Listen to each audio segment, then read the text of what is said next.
The ജേർണലിസ്റ്റിലേക്ക് Israel ഇറാനിലേക്ക് ആക്രമണം നടത്തിയപ്പോൾ അവരുടെ പ്രാഥമികമായ ലക്ഷ്യങ്ങളിൽ ഒന്ന് IRGC എന്ന ഇസ്ലാമിക് റവല്യൂഷണറി ഗാർഡ് കോർപ്സിന്റെ തലവൻ ചീഫ് കമാൻഡർ ഹുസൈൻ സലാമി ആയിരുന്നു.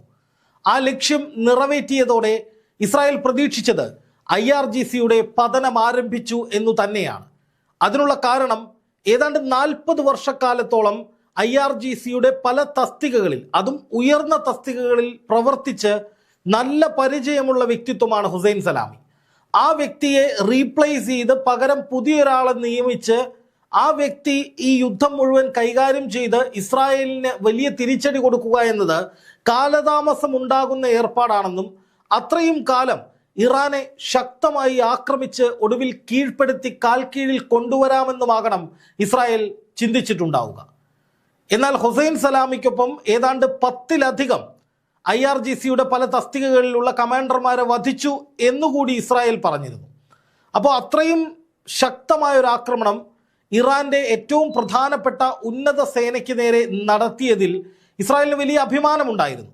അതുകൊണ്ട് തന്നെയാണ് ആ ആക്രമണത്തിന് തൊട്ടു പിന്നാലെ ഇപ്പോൾ കാണാതായതും എന്നാൽ അപ്പോൾ പ്രത്യക്ഷപ്പെട്ടതുമായ ഇസ്രായേൽ പ്രധാനമന്ത്രി ബെഞ്ചമിൻ നെതന്യാഹു പറഞ്ഞത്, ഞങ്ങൾ തുടങ്ങിയിട്ടേയുള്ളൂ, ഇനി ഇതിനൊരവസാനം കാണാതെ ഞങ്ങൾ പിന്നോട്ട് പോകില്ല. അതായത് ഇസ്രായേലിനെതിരെയുള്ള ഭീഷണികൾ അവസാനിക്കുന്നത് വരെ ഞങ്ങൾ നിരന്തരമായി യുദ്ധമുഖത്തുണ്ടാകും എന്നൊക്കെയാണ് നെതന്യാഹു തട്ടിവിട്ടത്. എന്നാൽ ഇപ്പോൾ സാഹചര്യം അത് തന്നെയാണ്, പക്ഷെ ആളുകൾ മാറിയെന്നേ ഉള്ളൂ. അതായത് ഈ നെതന്യാഹുവിൻ്റെ പ്രഖ്യാപനം ഇറാൻ അങ്ങ് ഏറ്റെടുത്തു. എന്നിട്ട് ഇറാൻ ഇപ്പോൾ ഇസ്രായേലിനോട് പറയുകയാണ്, ഞങ്ങൾ തുടങ്ങിയിട്ടേ ഉള്ളൂ, ഞങ്ങൾ വടിവെട്ടാൻ പോയിട്ടേ ഉള്ളൂ, ഇനിയും ഒരുപാട് പരിപാടികൾ വരാൻ കിടക്കുന്നുണ്ട് എന്ന്. അത് ഏതൊക്കെയാണ്?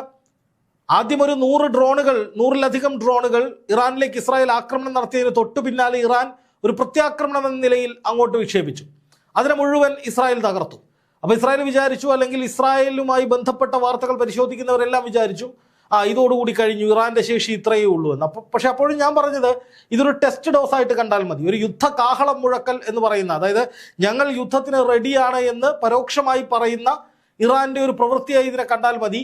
യഥാർത്ഥ യുദ്ധം വരാൻ പോകുന്നതേ ഉള്ളൂ എന്ന് പറഞ്ഞുകൊണ്ട് ഞാൻ ആ സമയത്തൊരു വീഡിയോ ചെയ്തിരുന്നു. അപ്പോൾ ഇറാൻ ഇനിയും ശക്തമായി ആക്രമിക്കും. ഇറാന്റെ കയ്യിൽ ബാലിസ്റ്റിക് മിസൈലുകളുണ്ട്, ഹൈപ്പർസോണിക് മിസൈലുകളുണ്ട്, അവരുടെ കയ്യിൽ പ്രതിരോധ സംവിധാനങ്ങൾ ശക്തമാണ്, നൂതനമായ പല ആയുധങ്ങളും അവർ നിർമ്മിച്ചിട്ടുണ്ട്.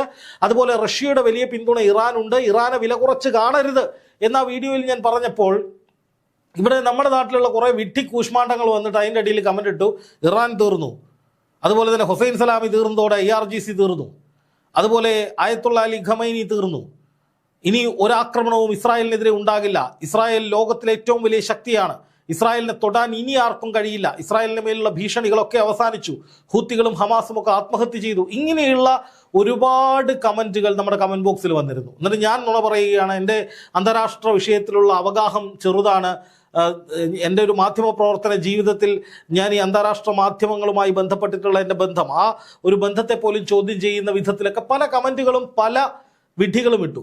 എന്നിട്ട് കുറച്ച് മണിക്കൂറുകൾ മുന്നോട്ട് പോയപ്പോൾ രാത്രി പിന്നിട്ടതോടുകൂടി ഇവരുടെയൊക്കെ കൂട്ടക്കരച്ചിലായിരുന്നു. ഞാൻ ഏതെങ്കിലും പക്ഷം പിടിച്ചുകൊണ്ട് പറയുകയല്ല. ഈ യുദ്ധം തുടങ്ങിയ കാലം മുതൽ ഞാൻ ചെയ്യുന്ന വീഡിയോകൾ കണ്ടിട്ടുള്ളവർക്കറിയാം, ഞാൻ പറയുന്ന കാര്യങ്ങളൊക്കെ തന്നെയാണ് സംഭവിച്ചുകൊണ്ടിരിക്കുന്നത്. ആദ്യം ഹമാസിനെ 2 ദിവസം കൊണ്ട് ഇസ്രായേൽ തീർക്കുമെന്ന് ഇവിടുത്തെ പല യൂട്യൂബർമാരും പറഞ്ഞപ്പോൾ ഞാൻ പറഞ്ഞത് അങ്ങനെയൊന്നും സംഭവിക്കാൻ പോകുന്നില്ല, ഈ യുദ്ധം അനന്തമായി നീളും. കാരണം ഹമാസിനെ ഒറ്റയടിക്ക് തകർക്കാനുള്ള ശേഷി ഇസ്രായേലിനില്ല. അന്ന് ഞാനത് പറഞ്ഞപ്പോൾ എന്നെ ചില മതവുമായി കൂട്ടിക്കെട്ടി പല രീതിയിൽ, പല രൂപത്തിൽ, പല ഭാവത്തിലൊക്കെ ഒരുപാട് പേര് അധിക്ഷേപിച്ചു. എന്നിട്ട് ഇപ്പോഴും ഞാൻ അന്ന് എൻ്റെ ആദ്യത്തെ വീഡിയോ നോക്കി അറിയാം, ഞാൻ പറഞ്ഞ പോലെ തന്നെയാണ് കാര്യങ്ങൾ സംഭവിക്കുന്നത്. ഇസ്രായേലിൽ ഇപ്പോഴും അന്തിമ യുദ്ധ വിജയം നേടാൻ അവിടെ കഴിഞ്ഞിട്ടില്ല. ഇവിടെയാണെങ്കിലോ, ഇവിടെ ഇപ്പം ഇറാനെ തീർക്കുമെന്ന് പറഞ്ഞ് ഇറങ്ങി പുറപ്പെട്ടിട്ട് അടപടലം കുടുങ്ങിയ അവസ്ഥയിലാണ് ഇസ്രായേൽ ഉള്ളത്. ഇത്രയും ശക്തമായ ഭയാനകമായ ഒരു തിരിച്ചടി ഇസ്രായേൽ സ്വപ്നത്തിൽ പോലും വിചാരിച്ചിട്ടില്ല, ഉണ്ടാകില്ല എന്ന് തന്നെ നമുക്ക് വിശ്വസിക്കാം. കാരണം 200-ലധികം ഇസ്രായേലികൾക്ക് പരിക്കേൽക്കുന്നു, അതിൽ 35 പേരെ കാണാതായി, 20-ലധികം പേരുടെ നില ഗുരുതരമാണ്, 8 പേർ മരിച്ചു, ഇനിയും മരണസംഖ്യ ഉയരാനുള്ള സാധ്യതകൾ നിലനിൽക്കുന്നു, കൂടുതൽ മേഖലകൾ അപായ മുനമ്പിലാണ് എന്ന് മാത്രമല്ല ഹൈഫ എന്ന തുറമുഖ നഗരമടക്കമുള്ള പലയിടങ്ങളിൽ നിന്നും കൂടുതൽ നാശനഷ്ടങ്ങളുടെ വിഷ്വലുകൾ പുറത്തു വരുന്നു. അങ്ങനെ ഇസ്രായേലിന്റെ സകല മേഖലയിലും വലിയ അടി കിട്ടിയെന്ന് ലോകം തിരിച്ചറിയുന്ന നിമിഷം തന്നെയാണ് ഞങ്ങൾ തുടങ്ങിയിട്ടേ ഉള്ളൂ, വടിവെട്ടാൻ പോയിട്ടേ ഉള്ളൂ, ജസ്റ്റ് ഒന്നുകൂടി വെയിറ്റ് ചെയ്യൂ എന്ന് പറഞ്ഞുകൊണ്ട് ഇറാൻ രംഗത്ത് വരുന്നത്. ഇറാൻ ആദ്യം പറയുന്നത് എന്താണ്? ഇനിയും 2000-ഓളം ഹൈപ്പർസോണിക് ബാലിസ്റ്റിക് മിസൈലുകളൊക്കെ ഞങ്ങളുടെ പക്കലുണ്ട്, അത് വഴിയേ വന്നോളൂ. അത് ഇസ്രായേലിന് വലിയ ഞെട്ടലുണ്ടാക്കുന്ന കാര്യമാണ്. രണ്ടാമത്തെ കാര്യം എന്താണ്? ഞങ്ങൾ ഹോർമുസ് കടലിടുക്ക് അടയ്ക്കാൻ പോവുകയാണ്. അതായത് ഹോർമുസ് കടലിടുക്ക് എന്ന് പറഞ്ഞാൽ പേർഷ്യൻ ഗൾഫ് മേഖലകളിൽ നിന്ന് പുറത്തേക്ക് ഇന്ധനങ്ങൾ കൊണ്ടുപോകുന്ന, അതായത് എണ്ണ കൊണ്ടുപോകുന്ന ഏറ്റവും വലിയ കപ്പൽ പാതയാണ്. ഏതാണ്ട് 20% എണ്ണ ട്രേഡ്, ഓയിൽ ട്രേഡ് നടക്കുന്ന പാതയാണ്. ഈ പാത ഇറാൻ അടച്ചു കഴിഞ്ഞാൽ, അല്ലെങ്കിൽ അവിടെ ചെങ്കടലിൽ ഹൂത്തികൾ നടത്തിയ പോലെ ഇടപെടൽ നടത്തി കഴിഞ്ഞാൽ അന്താരാഷ്ട്ര തലത്തിൽ വലിയ പ്രശ്നമുണ്ടാകും. ലോക വ്യാപാരം തന്നെ സ്തംഭിക്കുന്ന നിലയിലേക്ക്, വിലക്കയറ്റം കുതിച്ചുയരുന്ന നിലയിലേക്ക്, യൂറോപ്യൻ യൂണിയനെയും അമേരിക്കയും ഒക്കെ പിടിച്ചുലയ്ക്കുന്ന വിധത്തിലേക്കുള്ള വ്യാപാര പ്രശ്നത്തിലേക്കും സാമ്പത്തിക മാന്ദ്യത്തിലേക്കും കാര്യങ്ങൾ പോകും. അതാണ് ഇറാന്റെ അടുത്ത പദ്ധതി എന്നാണ് അവർ പറയുന്നത്. പിന്നെ പറയുന്നത് എന്താണ്? ഇസ്രായേലിനെ മുട്ടുകുത്തിക്കുന്നത് വരെ ഞങ്ങൾ ആക്രമണം തുടരുമെന്ന്.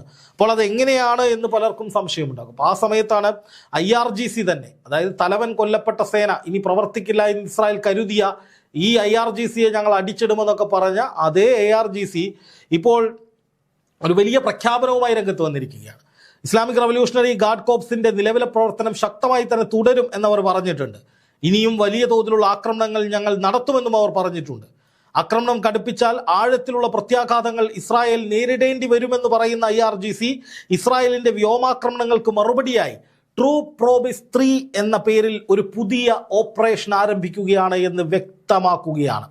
അതായത് ഇസ്രായേലിന്റെ fighter jet fuel production plant, അതായത് ഫൈറ്റർ ജെറ്റുകൾക്ക് ആവശ്യമായി ഇന്ധനം ഉണ്ടാക്കുന്ന ഇസ്രായേലിന്റെ പ്ലാന്റ് തകർത്തു എന്നാണ് IRGC ഇപ്പോൾ പറയുന്നത്.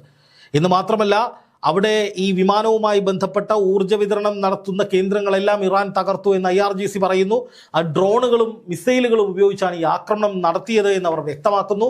അതായത് ഇസ്രായേൽ ഏത് വിധത്തിലാണോ ഇറാനെ ആക്രമിച്ചത് അത് ഫൈറ്റർ ജെറ്റുകൾ ഉപയോഗിച്ചാണ്. ആകെയുള്ള 240-ൽ 200 ഫൈറ്റർ ജെറ്റുകളും കളത്തിലിറക്കിയാണ് ഇസ്രായേൽ ഇറാനെ നേരിട്ടത്. അപ്പോൾ ഈ ഫൈറ്റർ ജെറ്റുകൾക്ക് ഉയർന്നു പൊങ്ങാൻ ആവശ്യമായി ഇന്ധനം നൽകിയ ഇന്ധന പ്ലാന്റ് തന്നെ അങ്ങ് തകർത്തു. പ്രശ്നം കഴിഞ്ഞില്ലേ? ഇതാണ് ഇറാൻ ചോദിക്കുന്നത്. ഞാൻ ഏതെങ്കിലും ഒരു പക്ഷം പിടിച്ച് സംസാരിക്കില്ല, മറിച്ച് ഉണ്ടാകുന്ന യാഥാർത്ഥ്യങ്ങൾ പറയുകയാണ്. ഇപ്പോഴും പലരും വിചാരിക്കുന്നത് ഇറാന് മാത്രമേ അപകടം സംഭവിച്ചിട്ടുള്ളൂ. ഞാൻ എൻ്റെ എല്ലാ വീഡിയോയിലും ഇറാന് സംഭവിച്ചിട്ടുള്ള നാശനഷ്ടങ്ങളെക്കുറിച്ച് കൃത്യമായി തന്നെ പറയുന്നുണ്ട്. ഞാൻ കഴിഞ്ഞ വീഡിയോയിലും പറഞ്ഞതുകൊണ്ടാണ് ഈ വീഡിയോയിൽ ആവർത്തിക്കാത്തത്.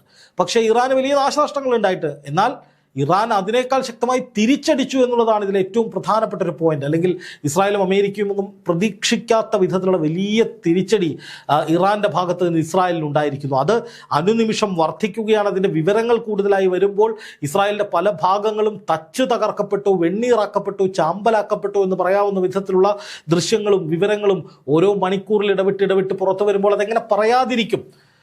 ഇവിടെ പല യൂട്യൂബർമാരും ഇസ്രായേലിനൊന്നും പറ്റിയിട്ടില്ല എന്ന് പറഞ്ഞ് അന്ധമായ ബ്ലണ്ടറുകൾ അടിച്ചു വിടുന്നുണ്ട്. അത് കണ്ട് കൈയടിക്കാൻ കുറേ പൊട്ടന്മാർ നമുക്കിടയിലുണ്ട്.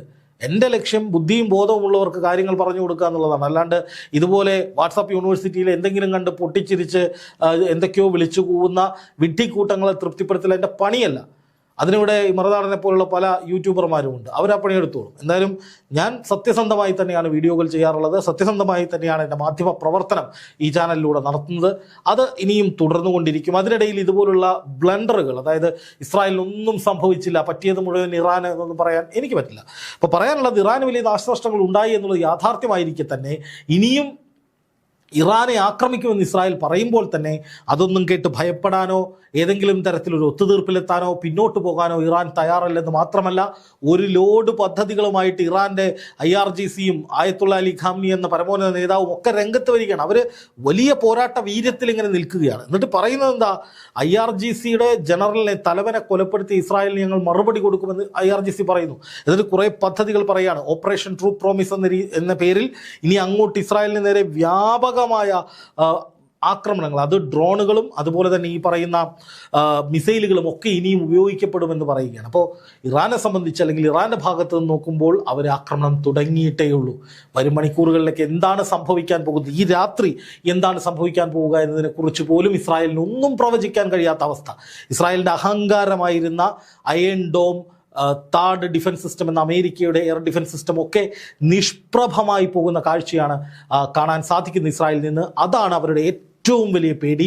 പ്രതിരോധ സംവിധാനങ്ങളൊക്കെ തകരുന്നു, സുരക്ഷാ പ്രശ്നം അല്ലെങ്കിൽ സുരക്ഷാ ഭീഷണി വലിയ തോതിൽ ഉയരുന്നു. ഇറങ്ങി പുറപ്പെട്ടും പോയി ഇനി ഏകപക്ഷീയമായി നിർത്താൻ കഴിയാത്ത ദയനീയമായ അവസ്ഥയിൽ പെട്ടിരിക്കുകയാണ് ഇസ്രായേൽ എന്ന് നിസ്സംശയം പറയാം. അതേസമയം ഇറാൻ വീണ്ടും ഞെട്ടിക്കുന്ന വിധത്തിലുള്ള പുതിയ ആക്രമണങ്ങളുമായി രംഗത്തിറങ്ങുകയും ചെയ്യുകയാണ്. അത് ഇസ്രായേലിന് വലിയ ദോഷമായിരിക്കും, സംശയം വേണ്ട.